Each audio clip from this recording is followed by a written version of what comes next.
Purihin po ang Diyos at muli po salamat po sa inyo mga kapatid at kayo po laging nandyan para sa bawat isa. At sa ating Panginoon na tayo laging nagpapasalamat at walang hanggang papuri at pagsambang nais po nating ipahayon sa Kanya. At sapagkat siya ang tunay na pinagmumulan ng ating lakas, ng ating buhay, maging ng ating hininga, ng ating existence, sabi nga natin. Okay, so ito na po yung title, mga tapat na kaibigan sa mahirap na kalagayan.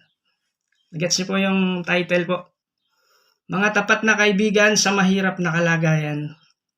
So gagamitin po natin is from Book of Colossians, chapter 4, verse 7 to 11. Okay, so I hope na and I pray na maging blessings po ito sa atin. Ito pong mensahe na ito, narinig ko lang po ito. Pero maganda po makachap din po natin by His will and by the power of the Holy Spirit po. Ano?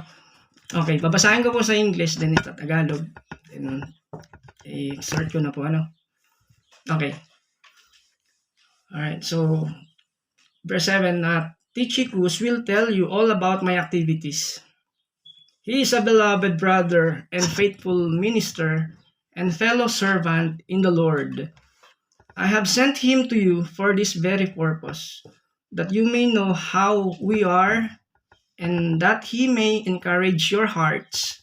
And with him, Onesimus, our faithful beloved brother, who is one of you. They will tell you of everything that has taken place here. Verse 10, Aristarchus, my fellow prisoner, greets you, and Mark, the cousin of Barnabas, concerning whom you have received instructions. If he comes to you, welcome him. And Jesus, who is called Justus. These are the only men of the circumcision among my fellow workers for the kingdom of God, and they have been to comfort me. Si Tychicus, Tagalog po, Tychicus, ang magbabalita sa inyo tungkol sa kalagayan ko rito. Siya ay minamahal naming kapatid, tapat na lingkod at kamanggagawa sa Panginoon. Pinapunta ko siya riyan para malaman ninyo ang aming kalagayan. Nang sa gayon ay lumakas ang inyong loob. Kasama niya ang tapat at minamahal nating kapatid na si Onesimo, na kasamahan nyo. Sila magbabalita sa inyo ng lahat ng nangyari dito. Kinuumusta rin kayo ni Aristarco na bilangguring kasama ko, at ni Marcos na pinsan ni Bernabe. Tungkol naman kay Marcos, mayroon ng bilin sa inyo na malugod ninyo siyang tanggapin pagdating niya riyan. Kinuumusta rin kayo ni Jesus, nakilala rin sa pangalang Husto. Silang tatlo lamang ang mga mananampalatayang Hudyo na kasama ko rito sa pangangaral tungkol sa kaharian ng Diyos, at sila'y malaking tulong sa akin. Okay, so yun po yung kalagayan po ni Paul. Samahan niyo po ulit ako sa short prayer po. Lord, salamat po. Lord, we ask to send your help. We need your help, your mercy to understand these passages. By your name, in Jesus' name. Amen. Okay. So nakita po natin sa verse na ito, yung kalagayan po ni Pablo. Siya po ay nasa bilangguan sa Roma. Naging dahilan po ng kanyang pagkakabilanggo, to paraphrase something, is yung pong kanyang pangangaral tungkol sa kaharian ng Diyos, patungkol kay Jesus. Kaya yung kalagayan niya ay talaga namang mahirap para sa kanya. At kailangan po niya ng mga kaibigan by God's providence. Nabasa po natin doon ang ilan sa mga kaibigan niya, o mga sabihin na nating mga strong men, malalakas na mga kalalakihan. By looking at that verse, okay, sabi nga, yung simple na phrase, sabi that a strong man attracts strong men. So, yung malakas sa salita ng Diyos, yun po yung sinasabi, yung pong malakas sa salita ng Diyos ay katulad ng isang magnet. Kumbaga, siya po yung nakakapag-attract ng mga di lang ng mga kalalakihan, maging mga tao para sa kanya. Sapagkat itong kagaya ni Pablo na siyang nangangaral po ng salita ng Diyos o nagmi-minister po ng Word of God, ay may mga kalalakihan po o may mga tao na talagang sa kanya po ay nakikinig. Ayon sa mga mensahe na dala po ni Pablo, according dun sa divine inspiration ng Diyos para kay Paul. Alright? Kaya mainam po yan, na we need to stand along dun sa mga strong in faith. Kaya yun po yung nakita po natin. Alright. So, nung panahon na yun, to give you some background, si Pablo ay nasa bilangguan at hindi siya nag-iisa. Okay? May mga kasama po siya doon. Siya po ay under house arrest, in short. Nakakulong po siya sa bahay. At kumaga, ito pong kulungan na ito, bilangguan, na hindi naman po actual na bilangguan, kundi ito po sa tahanan o sa bahay. Yun nga lamang, ang kaibahan, siya po ay gwardyado ng mga Roman soldier noong mga time na yon, at umabot sa punto na tumagal yung kanyang pagkakabilanggo, dahil sa kanya nga pong pangangaral. According sa mga study is umabot yun ng 4 na taon, 2 hanggang 4 na taon. Nung panahon na yon, based doon sa Book of Acts 28:16, sabi po nung verse, pagdating namin sa Roma, si Pablo'y pinahintulutang manirahan sa isang bahay kasama ang isang kawal na magbabantay sa kanya. So it means si Paul ay nakatira sa bahay pero may nakabantay. Alright? Okay, sa 28:20 ng Gawa naman, ito ang kalagayan niya. Nakagapos ako sa tanikalang ito dahil kay Jesus na siyang pag-asa ng Israel. Yan ang dahilan kung bakit hiniling kong makausap kayo. Okay. So, yun po yung kalalagayan po ni Paul. Nakatali po siya, naka-chain. At bukod doon, yun nga po, sa panahon na yun, ay talagang, alam niyo yun, si Paul, bagamat siya ay malakas ang pananampalataya sa Diyos, ay kailangan pa rin niya ng encouragement. Alright? O maging tayo man, kahit tayo ay merong strong in faith, pero but everyone needs encouragement sapagkat tayo dumadaan din sa mga panahon na tayo rin ay nadi-discourage. Ano po? Okay. So, kaya ang Diyos namin gumagawa ng paraan, Alright. So, yung una ay tingnan po natin yung ilan sa mga character na binanggit po doon sa passage na binasa po natin kanina. From Colossians chapter 4 verse 7 to 11. Yung una po doon na binanggit ay si Tychicus. Okay. Narinig niyo na po ba yung word na Tychicus o yung pangalan na ito? Sa verse 7 ng chapter 4 ng Colossians, sabi doon is Tychicus will tell you all about my activities. Si Tychicus ang magbabalita sa inyo tungkol sa kalagayan ko rito. Siya ay minamahal naming kapatid. Alright? Tapat na lingkod at kamanggagawa sa Panginoon. Alam niyo, nung tiningnan ko po yung pangalang Tychicus, yung kahulugan po niya, it means fortunate. Mapalad po. Yung word, yung meaning po ng Tychicus. Let's say, sa Gawa chapter 20 verse 4, since binanggit po doon yung pangalan niya, sabi po, babasahin ko na rin po sa inyo. Sumama sa kanya ang taga-Bereyang si Sopater, na anak ni Piro, gayon din sina Aristarco at Segundo na mga taga-Tesalonica, si Gaius na taga-Derbe, si Timoteo at si Tychicus at si Tropimo na mga taga-Asia. Okay. Based sa research, si Tychicus, siya po ay isang reliable na kasama ni Pablo. Siya po ay isang maaasahang leader.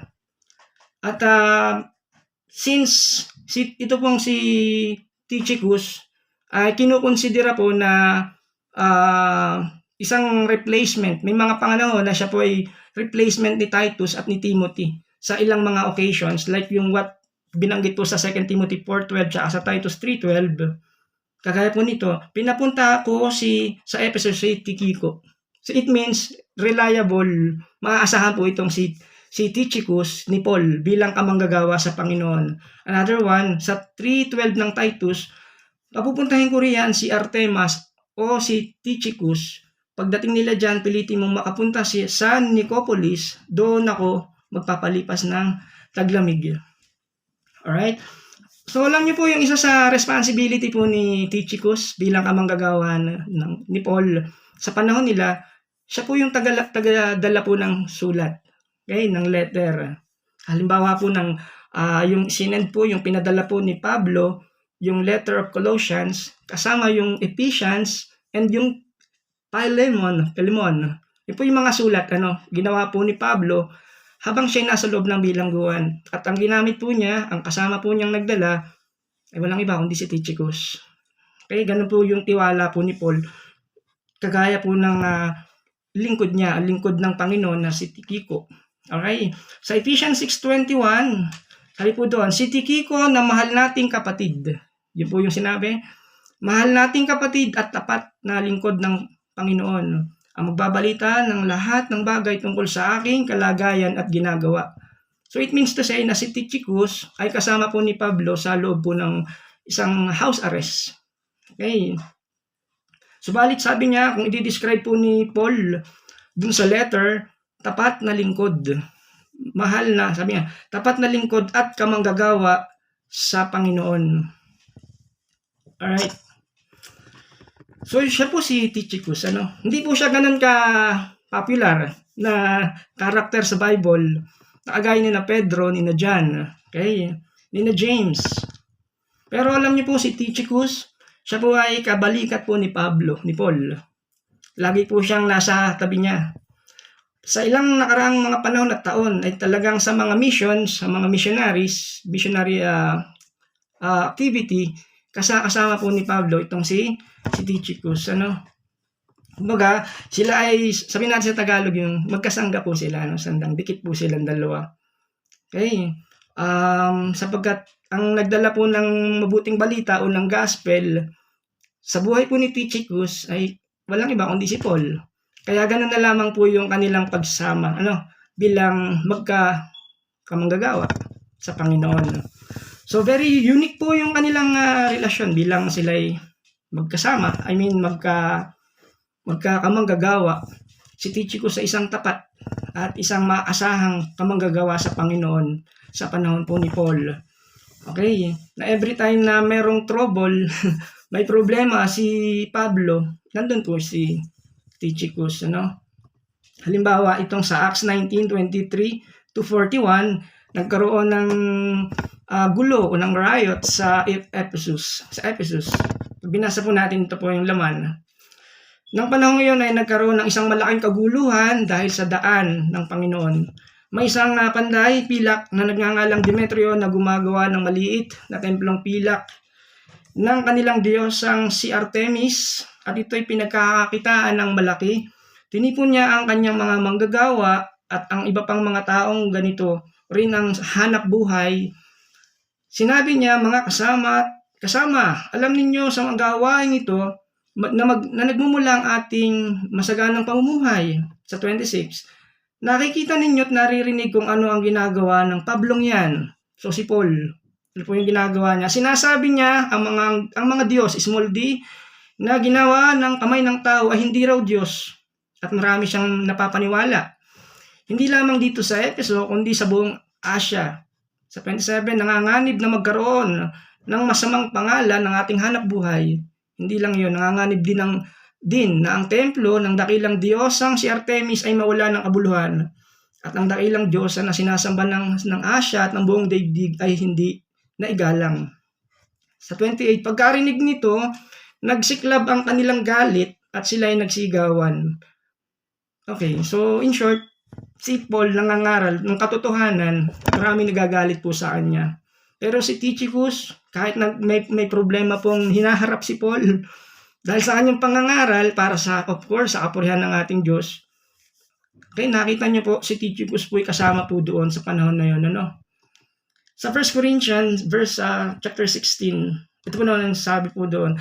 Tungkol naman, ito po yung yung ginagawa ni na Paul, patungkol po sa collection, financial collection, na ibibigay naman sa mga Jewish believers sa Jerusalem. Kasi nung mga panahon na yun, dumadaan po sa mga, alam niyo po yun, yung pangangailangan. Sa 16, tungkol naman sa ambagan para sa mga kapatid, gawin ninyo ang tulad sa ipinagbiling ko sa mga iglesia sa Galacia. Tuwing unang araw ng sanlinggo, ang bawat isa ay maglaan ng bahagi ng kanyang kinikita at ipunin ninyo upang hindi na kailangan mag-ambagan sa pagpunta ko riyan. Alright. So, in short, yung ginagawa nila is pangtulong po para sa mga nangangailangan. Pero pinupunto ko po ngayon ay ito, yung pong journey, yung paglalakbay po at yung pamamahagi po ng pangailangan ng kapatid. Sa pananampalataya, ay ang kasama po niya ay si Tychicus. Okay? Kung aalis si Paul sa isang lugar, kasama po siya. Kung pupunta po siya doon, kasama rin po si Tychicus. In short, nandun po yung sobrang loyal, yung loyalty at yung faithfulness ni Tychicus para kay Paul. Sapagkat ito nga pong si Paul ang nagdala ng katotohanan kay Tychicus. So, kaya naman, sobrang konektado po siya kay Paul. Si Tychicus kay Paul. Alright, so, dumating sa punto, si Paul po ay na nasa Jerusalem, sa Israel. Si Paul po ay inaresto, Pero ang nakakatuwang isipin at nakakamanghang isipin po sa panahon na ito, si Tychicus po ay kasama pa rin ni Paul. Hindi inaresto si Tychicus, pero kahit hindi siya po inaresto, hinuli, nag-stay pa rin po siya kay Paul. Okay. Alright. So dumating din po sa point na si Paul ay dinala sa Caesarea para sa isang paglilitis. Okay, kasama po niya si Tychicus. Dumating din po kay Paul na siya po ay may planong tangkang masama sa kanya na si Paul ay patayin.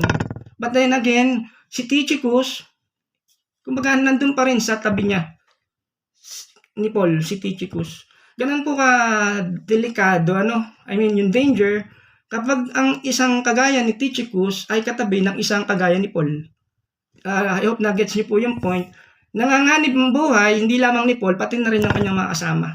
Si Tychicus po talagang kahit po mahirapan, nahihirapan siya sa kalagayan niya, hindi pa rin po niya iniwan si Paul bilang kanyang alam niyo na yung leader. Alright. Okay, si Paul, alam niyo po, nag-appeal po siya sa Roma, sa Caesar ng Roma, and then kailangan po niyang mag-travel o maglakbay. Kailangan po niyang maglakbay papunta sa dagat, of course. Yung po ay sa Mediterranean Sea, papunta po sa Roma.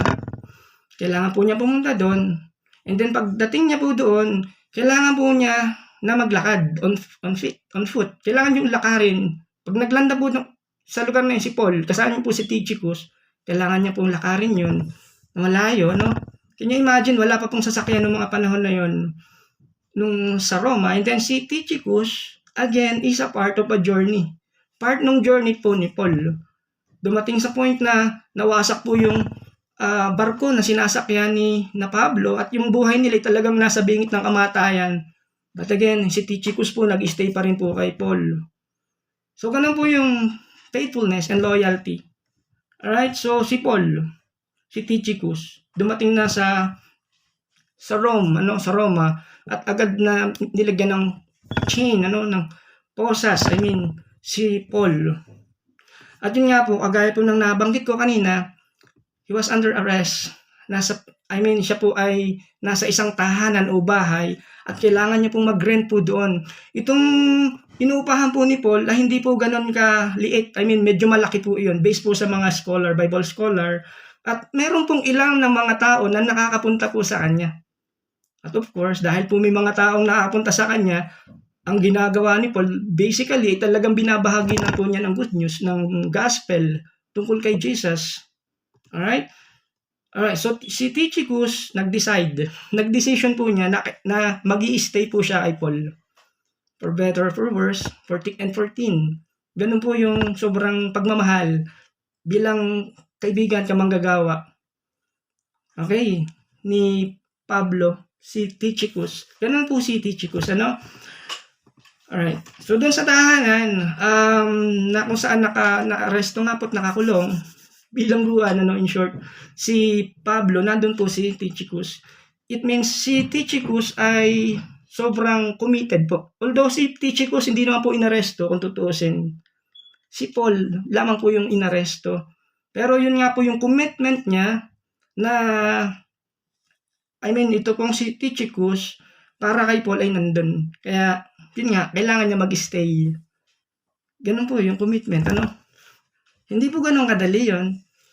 Pero since, yun nga pong dahilan at yung providence ng Diyos ay naganap sa mga buhay po kagaya po ni Paul at kagaya ni Tychicus. So, meron pong 4 na sulat na o mga letters, yung epistles na ginawa po si Paul, as I said, para ipahagi, ipamigay, kagaya po nito. Habang po siya nakakulong, siya po ay sumulat si Paul ng Book of Philemon sa Tagalog. Then also yung Colossians, Book of Colossians, doon po niya sinulat iyon, para naman dalhin sa Colossae. And then, kung sino ang nagdala po doon, walang iba po kundi si Tychicus. Alright? So, ganun po yung tiwala, yung trust ni Paul kay Tychicus, na yung mga books na yun, yung mga letters na yun, siya po yung binabasa po natin. Okay, so yun po yung ilan sa mga ginawa po ni Paul. Pero again, yung pong paglalakbay, hindi po yun ganun kadali. Kumbaga, from Rome, dadaling po niya sa mga lugar na kung saan ay kailangan po niyang lakarin yun, Kailangan niya pong maglakbay across dun sa Adriatic or Adriatic Sea. Sa po yung dagat, Ito pong Adriatic Sea is a body of water separating the Italian peninsula on the west from Slovenia and Croatia and Montenegro and Albania on the east. Sa Europe po ito. Okay, so yun po yung kailangan gawin ni Tychicus para madala po yung letter. And then kailangan po niyang maglakad. Pagdating niya po sa Greece, kailangan niya po lakarin yun. So gano'n po kalayo po yun, And then another one, kailangan niya na naman pong mag-sail o maglakbay sa pamamagitan naman po ng Aegean Sea. Yung Aegean Sea is a part of Mediterranean Sea. Narinig nyo na po yan. Ito po ay napapaligiran o nasa pagitan po ng dalawang bansa, yung Greece at yung Turkey. Okay? Yun po yung nilalakbay niya. And again, pag-iisipin po natin yung panahon na yun sa katauhan po ni Tychicus, ay hindi po ganun kadali. Sapagkat again, yung by land, on foot, tapos maglalakbay siya through water, kailangan lang po niyang madala yung sulat para sa mga kapatid. Yun nga po yung epistle. Okay. So, nandun po yung napakalaking sakripisyo po na kagaya po ni Tychicus, Pero again, the term na dinescribe para kay Tychicus, he is a turbo force for God. Turbo force. When we say turbo force, talagang napaka-energetic po niya, Energetic. Isa po siyang walang kapaguran na kagaya po ni Tychicus. He is devoted to Christ. Of course, he is devoted to the Word of God. Kailangang madala po yung salita ng Diyos dun sa mga lugar na inuutos sa kanya naman ni Pablo. So, ganun po yung pagiging tapat niya. Sa gospel, na kahit anong mangyari, kahit anong hirap, tinanggap po ni Tychicus. Hindi po ganun ka-popular sa karakter sa Bible, pero yun po yung kung paano dinescribe po ni Paul yung tao na ito. Alright? So, yung devotion, yung sobrang devoted po siya, na madala po yung gospel. Alam niyo po yun, yung tinatawag na heroic commitment para pagsilbihan po ang Diyos. At pagsilbihan din, of course, si Pablo, si Paul. So, ganun po yung pagsisilbi ni Tychicus, Ganun din yung pagsiserve niya sa church ng Colossae, sa Ephesus, at yun nga po, to serve Philemon, si Philemon. Kasama po yun, So, ito po yung tao na we try to emulate, na maganda pong pakinggan at tingnan at basahin yung buhay po na kagaya po ni Tychicus. Na kung babasahin po natin to, ay atin pong maiisip na talagang kulang po yung sakripisyo ko. Pagka kinumpir po natin sa kagaya po ng katawan, kagaya po ni Tychicus. Okay. Can you imagine yung tinahak po niya na landas na yung kanyang buhay po yung nandun. Talaga pong yung Diyos po ay nasa kanya talaga. Ano po? Yung pag-iingat at lahat-lahat. Alright, sa Colossians 4:7, ito po yung binanggit ko po kanina. Uulitin ko po ulit. Tychicus will tell you all about my activities. He is a beloved brother and faithful minister and a fellow servant of the Lord. Beloved brother and faithful minister and a fellow servant in the Lord. Yun po yung description. And when we say beloved brother, mga minamahal, means he is a true believer in Jesus Christ. Tunay po siyang mananampalataya. Kasama po siya sa pamilya ng Diyos. He is a beloved, meaning beloved. He is a greatly loved and deeply loved. Okay? Malaki po yung pagmamahal, pag-uukol ng pagmamahal ni Paul. Malalim po yung kanilang pinagsamahan dahil sa paglilingkod sa Diyos. Okay. So, siya po si Tychicus. Alright. So, ganun po yung pagka-describe.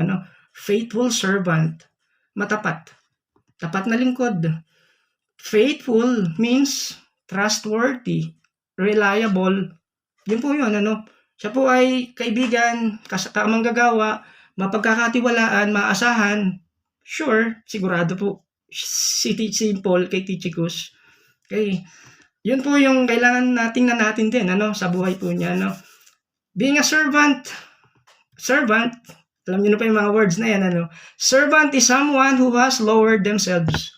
Yung mga taong nagpapakababa sa kanilang sarili. Okay, to meet them, to give themselves, para ibigay yung sarili nila to meet the needs in the lives of other people. So, yun po yung servant. Tinitingnan niya ano yung kailangan ng iba. Okay, like what Jesus said from Matthew 20 verse 26. Pakinggan niyo po mga kasama kapatid. Whoever wishes to become great among you shall be your servant. Kung nais ninyong maging dakila according to Christ, dapat kayong maging lingkod sa iba. Okay, again, kung nais ninyong maging dakila, dapat kayong maglingkod sa iba. Which is opposite sa mundo natin. Para maging dakila sa mundo, kailangan mo umakyat, magpakataas ka. Pero sa kingdom of God, you need to be humble. Kailangan mo magpakababa. Amen? Okay, ganun po yan. You need to humble yourself. Kailangan po natin yan. Sa Matthew 23 verse 11, who is greatest among you shall be your servant, Jesus said. Ang pinakadakila sa inyo ay magiging lingkod ninyo. So, yun po yun. Who is the greatest today sa atin, sa inyo, sa mga magkakapatid, Who is most like Christ? Sino katulad niya? Of course, sa Mark 9:35, simple po yung sagot. Kailangan po maging servant siya ng lahat. Okay, who is the greatest? Must be the servant of all. Mark 9:35, ang sino mang nagnanais maging una ay dapat maging huli sa lahat at maging lingkod ng lahat. Powerful po yung binanggit po ni Lord. So, ganun po yung tinrabaho po ni Tychicus, He is a servant of a servant. Kasi si Paul ay servant ng Panginoon at ng mga tao, of course. Pero ang nagsiserve sa kanya, kagaya ni Tychicus, servant. So, hindi po siya nabuhay si Tychicus nung makilala po niya ang Diyos para siya ipaglingkuran. But he to serve and to give his life to others. Ganun po yun. Kaya kung totoo tayo sa puso natin at buhay natin sa Christian, yun po yung maganda. To serve others. Hindi po tayo minsan madalas nag-iisip ng sarili lang po natin. Inisip po natin yung iba. Alam niyo po yan, Alright, Tychicus was not a taker. He was a giver. Hindi po siya basta tagasalo lang. Pero nagbibigay po talaga siya. Maging buhay po niya. So, napakagandang example po ng buhay po ni Tychicus. Okay. Kung makikita lang po natin, yung sakripisyo po niya, okay. So, napakalaki. So, yun po yung question about our sacrifice to the Lord. Okay. So, ibang klase po ito, si Tychicus. Hindi tayo naglilingkod sa Diyos kung madali lang ang buhay natin. Alam nyo, kahit mahirap, kailangan magsakripisyo sa maraming bahagi. So therefore, yung servant ay napaka-inam po na salita, no? At yung salitang faithful. Again, Tychicus, he is a beloved brother, faithful fellow servant in the Lord. Tapat na lingkod na manggagawa sa Panginoon. Hindi lang po yan, ano? Yung faithful, okay, at yung servant ay magkasamang salita. Faithful servant. So, Tychicus ay katulad po siya ng isang maliwanag na between sa dilim. Kahit madilim, pero siya po ay nagliliwanag. So, yun po yung mark of a true greatness na makikita po natin kay Tychicus. Matthew 25:23, ano po yung sinabi ni Lord po doon? Alright, well done. Kasapong word, good and faithful servant. Sinabi sa kanya ng Panginoon, magaling, tapat at mabuting lingkod. Naging tapat ka sa kaunting halaga, kaya pamamahalain kita sa malaking halaga. So, yung faithfulness ay alam niyo po yun, yung salita na talagang napaka-inam na salita na para sa atin. Ano po? Na tingnan po natin. Kumbaga ginagawa po natin, yung pagiging faithful po natin, consistent po yun dapat. Buong puso po dapat yun. Nagpapatuloy po tayo. Alright? So that is a faithful servant. And then he adds, sabi po doon, the word is fellow bond servant. So verse 7, kamanggagawa sa Panginoon. Sa iba pong version po yun ng Bible, fellow servant, bond servant, one word. Sa original language po, ang ibig sabihin po noon means slave with another. Again, yung bond servant is one word in the original language, slave with another. Katulong na lingkod. Okay. But then, servant with another. Alam niyo po yung another po doon ay si Paul. Kaya po, servant with another. Siya po ay servant ng isa pang servant, as I said. Alright, so ganun po si Tychicus, ano? Mas pinili po niya na umupo sa tabi, makinig, sumunod sa kagaya po ni Paul with a strong in faith. Kagaya po ni Paul, naging strong in faith din po naman siya, of course, si Tychicus. Okay, so yun nga po, ano, from Rome to the Church of Colossae, nagpadala po si Paul ng letter sa pamamagitan po ni Tychicus para ibigay yung mga information tungkol sa kalagayan po ni Paul. Lahat ng nakikita po ni Tychicus, patungkol kay Paul, i-describe, sasabihin po niya doon, ano, sa Colossae. Isa church po yun, ano. Alright. So, yun po yun, yung nangyari. Lahat po ng nangyari po kay Pablo. Okay. Doon po sa verse, like, alright, basahin ko po sa Colossians, sa NASB po ito. Yung pong word na ginamit po doon, medyo konti lang po yung difference. As to all my affairs, Tychicus, our beloved brother and faithful servant and fellow servant, bond servant, in the Lord will bring you information. For I, sabi niya, si Paul po yung nagsalita, o nagsulat po nito, have sent him to you for this very purpose, that you may know about our circumstances. Take note the word circumstances. When we say word na circumstances, it is like very interesting word. It means around. So it means what's going on around me. Kung anong nangyayari sa akin, ang magsasabi po ay kay Paul po ito, magsasabi po ay si Tychicus. Okay? That he may encourage your hearts. Yun po yung purpose din, ano? Kung bakit pinapunta ni Paul si Tychicus sa Colossae. Ano pong nalaman niya, nakita niya, then palalakasin po niya yung loob niya, i-encourage niya po yun, yung mga taga-Colossae. So, nagbibigay po siya ng word of encouragement dun sa church. Mahalaga po yun, ano? Kumbaga, itong si Tychicus is not a part of a problem. Again, hindi po siya bahagi ng problema. Of course, siya bahagi po ng isang solusyon. So, ganun po ba tayo? Bahagi po tayo ng solusyon, hindi po ng problema. Again, Tychicus, kung medyo lang titingnan pa po natin, he's not sucking the life out of people. Hindi niya po pinahihirapan ang buhay ng iba, ng ibang tao. But then, si Tychicus putting light by encouraging them. Hindi po niya pinahihirapan, kundi ini-encourage po niya. So, yan po yung maganda na example para sa atin. We have to give encouragement. Kaya po natin ang manggagawa. We have to encourage our leader. Sino po yung nangangalaga spiritually po sa atin? Ganon din naman, we encourage yung mga kasama po natin sa loob ng church. We need to encourage with one another. Okay? So, importante po yun. Sa bawat isa po, give encouragement. Okay, so yun po yung maganda po kay Tychicus. Alright? So, meron pa po tayong ilan na sasabihin, but my point is, ito na nga po. Dumating na yung time na kailangan ko na magpaalam. But anyway, gusto kong mag-pray.